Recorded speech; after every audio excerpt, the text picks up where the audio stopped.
There are things that adults say to children backstage, in the quiet minutes before something big, that they do not expect anyone else to ever hear. Private things. The specific, small, true things that parents say to their children in the hallway before the door opens and the room begins, the last-minute things, the just-between-us things, the things said in a low voice with a hand on a small shoulder that are not for the world, and are not intended for the world, and that are in their privacy, their completeness. They are the whole relationship compressed into one sentence for use in the next 5 minutes. This is a story about one of those sentences. About a mother named Cherelle who said something to her 7-year-old daughter Amara in the backstage corridor of the Family Feud studio before the taping began, in the private, low-voiced, hand-on-the-shoulder way of a mother sending her child into a room, and about what Amara did with the sentence, which was remember it. And then, 6 minutes into the game, with Steve Harvey crouched down at her level with the microphone, offer it back to the room in the specific, clear, entirely unfiltered voice of a 7-year-old who had been told something she understood, and who was being asked about it, and who was therefore going to say it. Because she had been told it and she understood it, and she was 7 years old, and the concepts of performance and strategic disclosure, and the management of what you reveal to a room had not yet arrived. And so the sentence arrived instead, exactly as it had been given to her, in Cherelle's words, offered back to the room with the complete and guileless honesty that only 7-year-olds can produce, and that no adult can replicate because the production requires the specific, unrepeatable quality of a person who has not yet learned to edit what they say against what the room expects.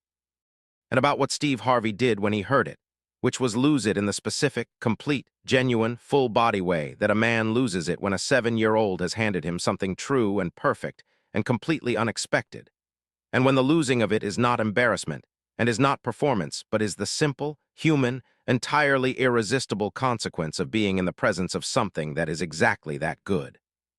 Hit that like button and subscribe right now before we go any further, because this channel is here for exactly these stories, for the 7-year-olds who say the true thing before anyone can stop them, and we come back with one every single week. Now let us talk about Amara. Amara Holloway was 7 years old and was in 2nd grade in Baltimore, Maryland, and was, by any available measure, a person of considerable presence. She had been a person of considerable presence since she was approximately 14 months old, according to her mother, who specified the age with the precision of someone who remembered the exact developmental moment when her daughter had crossed from baby to person with opinions, and who had been navigating the opinions ever since with the specific, warm, exasperated, entirely loving quality of a mother who had produced a child fundamentally, unlike herself in volume and entirely like herself in substance. Amara had her mother's eyes and her grandfather's laugh and her own, entirely proprietary sense of the world, which was a sense organized around a few core convictions. That things should be fair, that people who were sad should be helped, that animals were better than most people acknowledged, and that if you knew the answer you should say it, because what was the point of knowing the answer if you didn't say it? She had been told variations of the last conviction by her teachers multiple times in the direction of please apply it more selectively in the classroom setting, which had not produced the intended moderation, because Amara had evaluated the instruction against her core conviction about answers and found the instruction unconvincing. She was, at 7, an excellent reader and a confident mathematician, and an extremely enthusiastic participant in any activity that involved knowing things and demonstrating that you knew them, which was a description that fit Family Feud well, and that her family had been aware of when they submitted the application, and that the afternoon was going to confirm in full and in excess. Her mother Cherelle was 34 and was a high school guidance counselor in Baltimore who had, from 8 years of working with teenagers in the specific, consequential, often underestimated role of the adult at school, who was neither teacher nor administrator, but who was the person students came to when they needed to talk to someone who was going to listen rather than evaluate, develop the particular, warm, entirely unshockable quality of someone who had been in a great many honest conversations with young people, and who had found, through those conversations, that young people were generally more honest and more perceptive and more worthy of direct engagement than the adults around them usually credited, and that the best thing you could do for them was take them seriously rather than managing them. She brought this quality to her daughter, which was part of why Amara was who she was. She was warm and direct, and had the specific, organized competence of a person who spent her days helping people figure out what they needed and how to get it, and who applied this competence to every situation she entered, including the Family Feud backstage corridor. She had said something to Amara in the corridor before the taping. She had said it as the thing she wanted Amara to have before going into the room, which was a thing Cherelle had been thinking about for some time, and that had arrived, in the corridor, as the sentence it needed to be. She had not expected anyone outside the corridor to hear it. She was going to find out that this was the wrong expectation to have about a 7-year-old. Amara's grandmother Doris, 62, was a retired Baltimore City schoolteacher who had spent 31 years teaching 3rd grade, and who therefore had the specific, encyclopedic, clinically precise understanding of exactly where a 7-year-old's development sat, and what a 7-year-old was capable of, and what came out of their mouths, and when and why, and at what volume, and who had looked at her granddaughter since infancy with the warm, slightly knowing expression of a 3rd-grade teacher who recognized a particular kind of child immediately, and who was very glad that child was her grandchild, and not, at this moment in time, her student. Cherelle's sister Keisha, 31, was a registered nurse with the direct, practical, entirely no-nonsense warmth of someone whose job required being useful in urgent situations, and who was excellent at being useful, and who was also, in the context of her family, the person everyone turned to when they needed someone to say the thing directly, which they turned to her for regularly, and which she provided without hesitation. Cherelle's husband and Amara's father Deshawn, 36, was a transit authority bus driver who had, from 16 years of driving the same Baltimore routes through every kind of weather and every kind of day, developed the patient, grounded, entirely unflappable quality of a man who had seen every possible version of a situation, and who was therefore very rarely surprised, and who was going to be surprised today by his daughter in the specific, complete, delighted way that parents are surprised when their children do the exact thing that is most purely the child's own thing at the most unexpected possible moment. And Amara's best friend from school, Maya, also 7, who had been included in the application because Amara had refused, when asked who she wanted on the team, to name anyone other than Maya first, and who had accepted the invitation with the specific, quiet, enormous gravity of a 7-year-old who understood that her best friend had chosen her first, and who intended to honor that. The application had been submitted by Doris, Amara's grandmother, who had watched the show her entire adult life, and who had looked at her granddaughter one Sunday afternoon watching it and had thought, that child needs to be on that stage, and that stage needs to meet that child, and something good is going to happen when it does, and who had submitted the application that evening with the organized, purposeful efficiency of a retired 3rd-grade teacher who knew how to fill out forms, and who had decided this was getting done. Cherelle had found out about the application when the acceptance arrived, and had received it with the warm, helpless, entirely characteristic laugh of a woman who had a mother like Doris and a daughter like Amara, and who had long since accepted that certain things in her life were going to happen because of the combination of those two forces, and that the best available response was to say yes and hold on. The opposing family was the Kim family from Los Angeles, a warm, sharp, competitive family with 2 children aged 9 and 11 who had clearly been practicing and who were good, and who were going to have the experience of being very well prepared for a game show and still not being prepared for Amara. The pregame. Steve Harvey knelt down when he reached Amara, which was what he did with the very young ones. The specific, complete, nothing condescending about it gesture of getting to their level so the conversation was a conversation, and not a child being interviewed from above. He looked at her with the genuine, delighted attention that he had for the young contestants, which was one of the most purely genuine things about him on camera, his actual delight in the children, the specific pleasure he took in the specific way that children on his stage were completely themselves and had no performance, and from whom anything could therefore emerge at any moment. He said, "Miss Amara, tell me about yourself." Amara said at the volume and pace of someone who had a list and was going to get through it, "I'm 7, I'm in 2nd grade, I can read chapter books, I have a cat named Biscuit, I think I'm going to win." Steve Harvey said, "You think you're going to win?" Amara said, "I know most things." Steve Harvey produced the laugh, genuine, immediate, full face. He said, "How many things do you know?" Amara said, "A lot of things, not everything, but enough." She thought about it.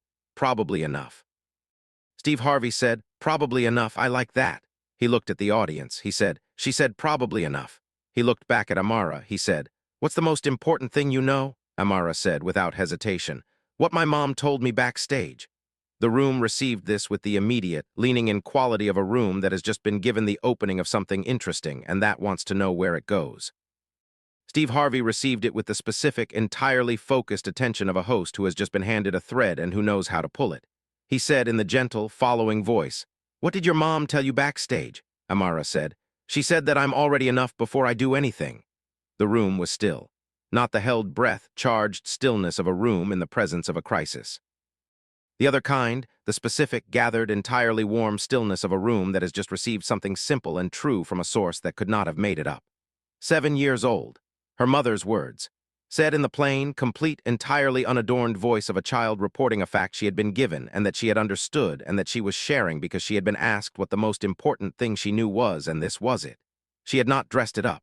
She had not framed it. She had delivered it exactly as it had arrived to her. Her mother, backstage, hand on her shoulder, saying you are already enough before you do anything. And Amara had known it was true because her mother said it was true, and because it felt true, and because she was 7 and she did not yet have the mechanism that arrives later, the mechanism that receives something true and immediately begins to qualify it. Steve Harvey was crouched at Amara's level and he was very still. He was doing the thing, the complete present taking it in thing that he did when he was receiving something that required being received all the way. He looked at Amara, he said, "Your mom said you're already enough before you do anything." Amara said, "Yes," she nodded once, the single, complete nod of someone confirming a fact. Steve Harvey said, "Do you believe it?" Amara said, "Yes." She said it in the voice of someone for whom the question had an obvious answer and who was slightly puzzled by the need to ask it, but who was willing to answer because Steve Harvey seemed nice and because answering questions was, in Amara's estimation, correct behavior. She said, "Why wouldn't I?" The room produced a sound. It was not quite laughter, and it was not quite a collective exhale, and it was not quite applause, but it was all three of those things at once.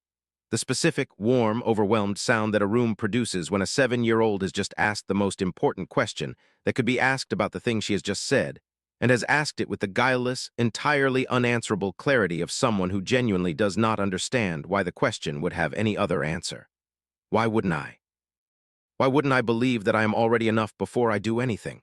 The room understood, in a way that Amara did not yet fully understand because she was 7, that the why wouldn't I was the whole thing, that it named, by not naming it, the entire machinery that arrives later in a life, and that produces the answer that is not yes, the complicated, qualified, performance-dependent answer that is not yes.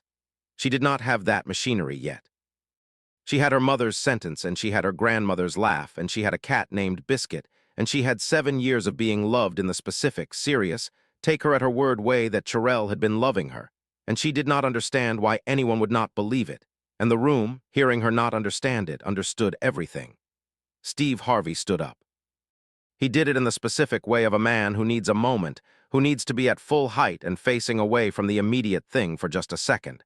He turned toward the audience. His face was doing things. Not in the dramatic way of performed emotion, in the private, authentic, slightly caught off guard way of a man who was feeling something genuine and who had 60 years of life to bring to the feeling of it, and who was standing in front of a studio audience and was going to be honest about the feeling rather than manage it. He put his hand on his chest. He turned back. He was smiling with his whole face, and his eyes were bright, and he was, in the specific, complete, entirely unperformed way, a man who had been handed something by a 7-year-old that he needed a second to hold. He said, "I need everybody to hear what she just said." He looked at the room. He said, "A 7-year-old just told me that the most important thing she knows is what her mother told her backstage. And what her mother told her backstage was, you are already enough before you do anything." He paused, and then she asked me why wouldn't I believe it. He paused again. How many of us in this room, how many of us got somewhere along the way and stopped being able to answer that question the way she just did? The room received this with the warm, specific, entirely personal stillness of a large group of adults who are each, simultaneously, having an individual experience of a question that has just landed in an individual place. He looked at Cherelle. Cherelle, who was standing at the family podium and who had said the thing in the corridor as the thing she wanted her daughter to have, and who had not anticipated that the corridor was going to become national television, was doing the specific, compressed, trying to hold it together thing that parents do when their child has just done something in public that has undone them. She had her hand partially over her mouth. Her eyes were bright. She had the expression of a woman who had said a true thing to her daughter, and whose daughter had given it back to the room in the fullest possible form, and who was receiving the giving back with the overwhelmed, specific, unmanageable quality of love that produces the expression. She said, when Steve Harvey looked at her, "I just wanted her to know." She said it in the voice of someone reporting the simplest possible truth. "I just wanted her to know before she went in." Steve Harvey said, "You wanted her to know before she went in." Cherelle said, "I say it every time, before anything. I want it to be the first thing she has, before the room." Steve Harvey looked at the audience. He said, "Before the room." He said it in the specific tone of someone turning a sentence over to see its full weight. She gives her daughter the sentence before the room so that the room gets her daughter second, after the enough. He looked at Amara. He said, "Your mom loves you." Amara said, "I know," said in the specific, warm, entirely matter-of-fact voice of someone for whom this was not new information but who was glad it was being stated. "She tells me all the time." Steve Harvey said, "How does that feel?" Amara considered this with the patient, serious quality she brought to questions she found worth considering. She said, "Like biscuit, but bigger." The room laughed with its whole body. Not the polite, television audience laugh. The genuine, helpless, complete laugh of a room that has been delighted by something it did not see coming. The laugh that is also love. The laugh that is what happens when a 7-year-old compares a mother's love to a cat. And the comparison is, in the specific logic of a 7-year-old, exactly right and entirely perfect, and could not have been said better by anyone at any age with any more words. Steve Harvey laughed with his hands on his knees in the full body, unable to stop way of a man who has been handed the perfect sentence by the perfect person at the perfect moment for the third time in the last 4 minutes. He said when he could, "Like biscuit, but bigger." He said it to the room. He said it again. He said, "I'm going to be thinking about that for a long time." Doris, Amara's grandmother, was standing at her end of the podium with the specific, warm, "I knew this was going to happen" quality of a retired third-grade teacher who had recognized this child from the beginning, and who was in no way surprised, and who was receiving the room's reception of her granddaughter with the specific, deep, entirely private satisfaction of a woman who had submitted a Family Feud application one Sunday evening, and who had been right about what was going to happen. Maya 7, Amara's best friend, was beside her with the wide-eyed, entirely present quality of a 7-year-old who was watching her best friend do the thing that her best friend did, which was say the true thing in the room, and who was receiving this as confirmation of why she had said yes to the invitation, and why Amara was her best friend, and why being Amara's best friend was, in the specific logic of 7-year-old alliances, the correct choice. Steve Harvey stood up straight and looked at the room and said, "I have been doing this show for 14 years. I have talked to a lot of people." He paused. He looked at Amara. He said, "I have never had somebody answer a question that clearly and that fast and that completely and that right." He said, "She said the most important thing she knows is what her mom told her backstage. She said, you are already enough before you do anything. She said, why wouldn't I believe it?" He paused. "Those are the 3 most important things anybody has said on this stage." He looked at the audience. "Write them down." He looked at Amara. He said, "Are you ready to play some Family Feud?" Amara said, "I've been ready." Steve Harvey said, "I believe you." He stood up and addressed the room and said, "Let's play Family Feud," in the warm, forward-moving, the day just got better voice of a host who was going to enjoy the next hour, and the game began. The game.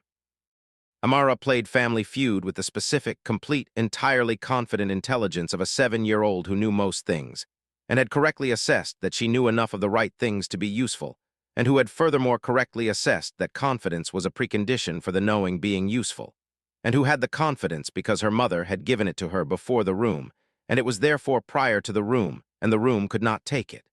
She was not correct every time. She was correct in the specific, organized, frequently right way of someone who was playing a game she understood the logic of, and who was applying the logic with the unself-conscious assurance of a child who had not yet learned to second-guess assurance. When she was wrong, she received it with the same equanimity as when she was right, which was the equanimity of a person whose self-assessment was not contingent on whether the board agreed on any specific answer, because the board's agreement was about the answer, and her mother's sentence was about her, and those were 2 different things. She gave one answer in round 3, family challenge question, buzzing in before anyone else on the stage. That was number 1 with 42 responses. It was the kind of answer that was obvious once it appeared on the board, and that had not been obvious to anyone else on stage until she said it, and that the audience, on hearing it, received with the specific, recognizing sound of people who had known the answer once they heard it and who were now crediting the 7-year-old who had found it first. Steve Harvey looked at the board and looked at Amara and said, 42 responses. You got 42. Amara said, I told you I know most things. Steve Harvey said, you were not wrong. He said it to the camera. He said, she was not wrong. Maya played with the quiet, careful, patient accuracy of a child who was doing something serious and who had decided that serious things required her best attention and who was giving her best attention, which was, it turned out, quite good. She gave 2 correct answers and 1 near miss that the audience received warmly and that Steve Harvey received with the specific, warmly delivered, never at the child's expense quality of his corrections for the very young, which was always the correction that respected the child's attempt. Cherelle was excellent. The guidance counselor's comprehensive, ground-level understanding of what people said and needed, applied to survey questions with the same organized, unhurried competence she brought to everything. Keisha was direct and accurate. Deshaun was patient and right and received Amara's correct answers with the expression of a father watching his daughter do the thing she said she was going to do, which was the specific, warm, I have been watching her be like this since she was 14 months old expression of a father who was not surprised, and who was also, every time, delighted. Doris answered her questions with the 31 years of third-grade teacher's entirely accurate model of what people in the general population said and thought and did, which was a model developed from 3 decades in rooms full of 7- and 8-year-olds who were, as Amara had demonstrated, among the most honest communicators available, and who was therefore, it turned out, remarkably good at predicting survey results. The Holloway family won the main game. It was not close by the end. Fast money, the question of who went first was settled by Amara in the specific way Amara settled questions, which was by having an opinion and stating it. She said she wanted to go first. Cherelle looked at Steve Harvey with the warm, helpless, what are you going to do expression of a mother who had been here before. Steve Harvey said, you want to go first. Amara said, it was my idea to come. She considered this and added, Nana's idea, but I was the reason. Steve Harvey said, that is genuinely hard to argue with. He looked at Cherelle. Cherelle said, she's going first. Steve Harvey said, she's going first. Amara walked to the fast money podium. She was 7 years old and the podium came to approximately her collarbone, which was a configuration that the production team addressed by providing the footstool they kept for exactly this purpose, and that Amara stepped onto without ceremony, and from which she regarded Steve Harvey across the stage with a level, entirely prepared expression of a person who knew most things and who was about to demonstrate which ones. Steve Harvey looked at her from across the stage. He said in the quiet voice, your mom told you something before you came in here.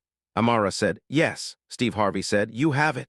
Amara touched her chest once with the specific, plain, entirely unsentimental gesture of a 7-year-old indicating that she had been asked whether she had something and she was confirming that she did. She said, I have it. Steve Harvey said, then let's go. He hit the button.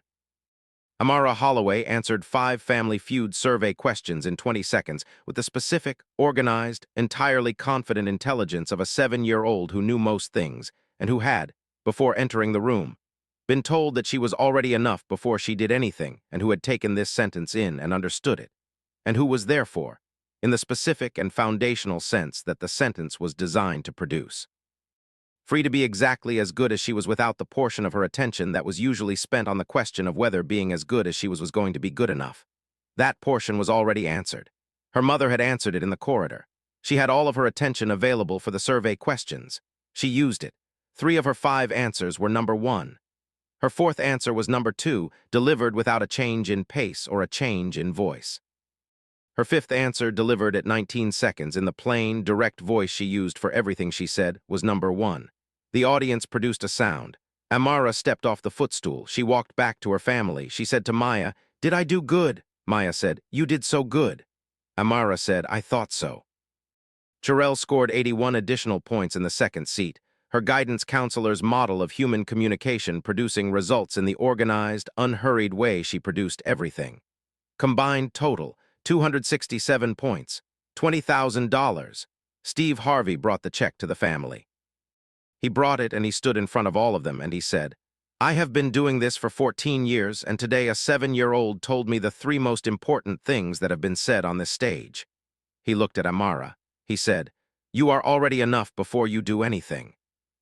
He said it back to her, the sentence her mother had given her in the specific, deliberate, entire room behind it way of someone who was putting the sentence in the record where it could not be taken back and that the room had heard and that the room was going to carry. He said, The room heard your mom's sentence. The room has it now. He looked at Cherelle. He said, you said it to her before the room, so the room got her second, after the enough. He said, that is the whole job. Everything you are doing with her, that is the whole job. He said it in the direct, unembellished voice of someone stating the most important thing he had said on the stage all day. That is exactly right. Cherelle was doing the thing she had been doing since Amara said it. The trying to hold it together thing. The hand over mouth, eyes bright, I was just trying to give her something for the next 5 minutes and apparently it became national television thing. She said, she's my whole world. Steve Harvey looked at Amara. He said, what do you want to do with the $20,000? Amara said, immediately and without the quality of someone who had thought about this for the first time. College. The room received this. Steve Harvey said, college. Amara said, Mama says college costs a lot, so. Steve Harvey said, she told you that too. Amara said, she tells me things. Said in the plain voice of someone for whom this was simply the state of affairs. Her mother told her things, which was correct behavior on her mother's part, and she listened to the things, which was correct behavior on hers. I listen. Steve Harvey looked at the room one more time. He looked at Doris, who had submitted the application on a Sunday evening and had been right about everything. He looked at Maya, Amara's best friend, who had been chosen first and who had said yes, and who had been here for all of it, and who was standing beside Amara with the warm, entirely certain quality of someone who knew they had made the right call. He looked at Deshawn, who was not managing anything, who was simply a father watching his daughter be completely herself in a room full of people, and who was, in the specific, unmanageable, private way of fathers, undone. He looked at Keisha, who had the clean, direct, no-nonsense expression of someone who had been saying for 7 years that this child was something, and who was watching the room confirm it, and who was receiving the confirmation with the specific, deeply satisfied quality of someone who has been right for a long time and is watching the right land. He said, the $20,000 is for college. He gave the check to Cherelle. He said, she said so. Amara said, Mama's going to hold it. She's better at holding things. Steve Harvey said, how do you know that? Amara said, she held me. Steve Harvey was still. Then he said in the voice that was the last word on something, yeah. He said it in the specific, complete, everything has been said quality of someone who has received the final sentence and who knows it is the final sentence and who is not going to add to it because the adding would only take away. Yeah. The episode aired 5 weeks later. The clip spread in the immediate, personal, everywhere at once way of things that carry sentences that people needed and did not know they needed until they heard them. The sentence, you are already enough before you do anything, spread in the specific, quoted, sent to a specific person way that sentence is spread when they are the sentence that someone in your life has been needing and you have just found it. Parents sent it to their children. Children sent it to their parents. People sent it to the specific person in their life who needed to receive it at the specific moment they were in. People sent it to themselves, screenshots of the 7 seconds of Amara saying it, saved to phone camera rolls to be seen again later, in different rooms on different days, when the why wouldn't I needed to be answered again. Several people said they had sent it before sending a person into a room, a child to a first day of school, a friend to a job interview, a sister to a hard conversation, before the room, so the room gets them second, after the enough. People also sent the why wouldn't I several, said it was the more important sentence. That the sentence about being enough was what any good parent would want to give their child, but that the why wouldn't I was what Amara had added, what she had given back to the room from her 7 years of having been given the sentence and having believed it without question. And that the why wouldn't I named the thing that adults spent years unlearning and that Amara had not yet learned because she was 7 and because her mother had been saying the sentence before the room for all 7 of those years. One person wrote, I cried for 20 minutes, not because she said it, because she asked why wouldn't I because I used to know the answer she knows. I want it back. I am working on getting it back. Cherelle said, in the brief interview she gave 6 weeks after the broadcast, that she had been saying the sentence since before Amara could understand it, since she was months old, because she had read that what children absorbed before they had language became the substrate of how they understood themselves, and that she had wanted to put the sentence in the substrate before anything else arrived. And that she had kept saying it as Amara grew because it remained true, and because remaining true was sufficient reason to keep saying it.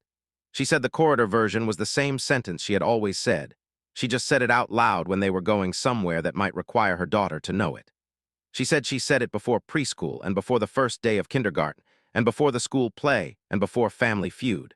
She said it before anything where the room was going to form an opinion.